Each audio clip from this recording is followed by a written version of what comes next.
Հա, պարոն Ավինյան, ես կարծում եմ Հայաստանի պատմության մեջ դուք ամենամեծ բարերարն եք։ Նույնիսկ ուզում եմ առաջարկեմ Քրոյանի փոխարեն ձեր անունը դնեն այդ փողոցի վրա։ Որտեվ դուք ձեր հայցողությամբ անկանոն բարձրակ շենքերի շինթույլտվություններ եք տալիս, միտեղ 15, միտեղ 20, միտեղ 35, 100, բայց նորմալ երկրներում իրանք ունեն զոնինգ, գոտիավորում, որտեղ հստակ գրված է, որ փողոցի վրա քանի հարկանի շենք կարելի է կառուցել։ Օրինակ Փարիզում, Չեխիայում, եթե 4 հարկանի շենք են մայր փողոցում, պարոն Ավինյանը գաթե 20 հարկանի շինթույլտություն տա, պարոն Ավինյանի Eiffel Terrace կգցեն ցած։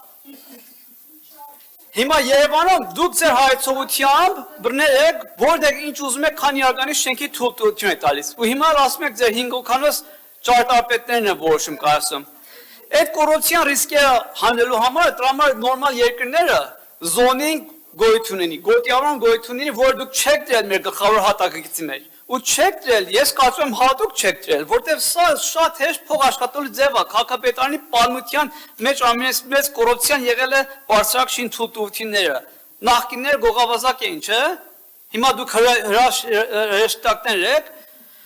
Այդ անկանոն թույլտվություններ, որ տալիս եք, մի քիչ առաջ ասեցինք պոլիտեխնիկը կից 12 հարկանի շենքի թույլտվություն եք տվել, այդտեղ 5-6 հարկանի շենքեր են։ Եթե մենք գոտիավորում ունենայինք, նորմալ նստենք, ասենք, ստեղ մենք 6 հարկանից ավել թույլտվություն չենք տալիս։ Հիմա դուք 12 եք տվել, 6 հատ ավել ձրի հող եք տվել շինարարին։ 6 հատ ձրի հող ամեն մի հարկը 300 քառակուսի մետր վերցնես։ Կենտրոնի հողի արժեք $2000, դուք $2.5 միլիոն նվեր եք տվել մարդուն։ $2.5 միլիոն նվեր եք տվել, մի $500,000 ինքս ձեզ կաշակ չի տվածել նիստեղ, կամ ձեր ճարտարապետներին։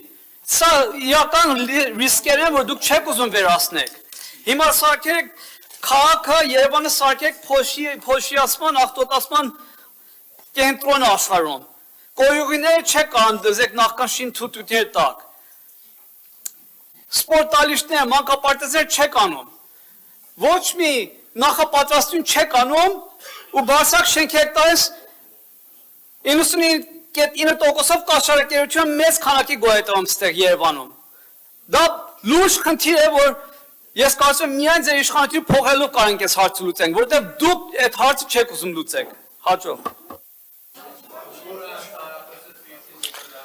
Պարոն Զարուկյան,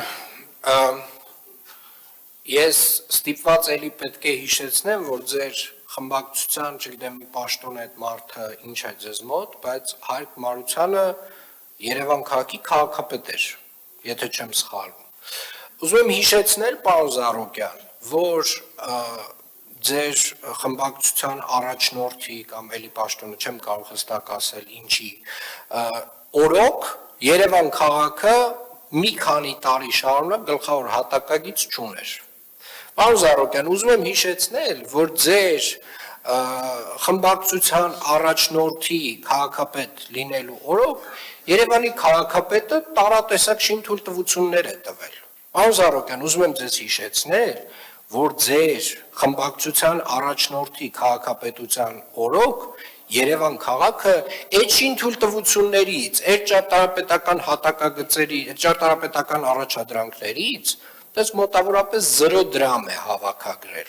Մինչդեռ ես դες ասում եմ, որ 2024 թվականին Երևան քաղաքը հավաքագրել է կառուցապատողներից 24 միլիարդ դրամ, Երևան քաղաքը 2024 թվականին ընդունել է գլխավոր հատակագիծ, որը որ հրապարակել է իր կայքում եւ բոլորին հասանելի է, դուք խոսում եք թափանցիկությունից, պարոն Զարուկյան, Երևան քաղաքը հստակ դրել է տրամաբանություն, թե ինչպես կարող են որոշվել շինթույլտվություն տալու կամ չտալու հարցերը։ Խստացրել է բոլոր հնարավոր կանոնները շինթույլտվություն ստանալու։ Նվազեցրել է կառուցապատման տոկոսները հստակ հողի վրա։ Կանոններ է դրել, որ 2500 քառակուսի մետրից պակաս հողերի վրա 8 հարկից ավել շինթույլտվություն չի կարող տալ բնակելի շինարարության համար։ Տարատեսակ եւ բազմաթիվ որոշումներ է կայացրել կանաչապատ տարածքների վերաբերյալ։ Ով խոսա, դուք լռեք։